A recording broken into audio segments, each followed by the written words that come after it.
5 గంటలకి బ్రహ్మముహూర్తంలో పెట్టుకుందాం. ఇంకేంటి, చెక్క బ్యాగులు తీసుకొని మరి షాపింగ్ చేయటమే. మరి ప్రిన్సిపల్ చైర్మన్ గారికి పత్రిక ఇవ్వమని చెప్పారు. నువ్వు ఇస్తావా? నాకు ఆయన అంటే చాలా భయం. నందిని టైం 10 అవుతోంది.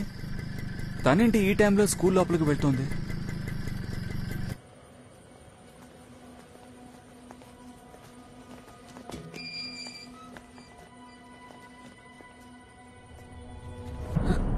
నీకేమైనా పిచ్చి పట్టిందా?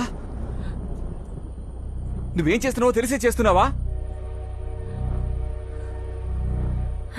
ఎందుకు నందిని ఇలా చేస్తున్నావు? అడుగుతున్నాను కదా, చెప్పు.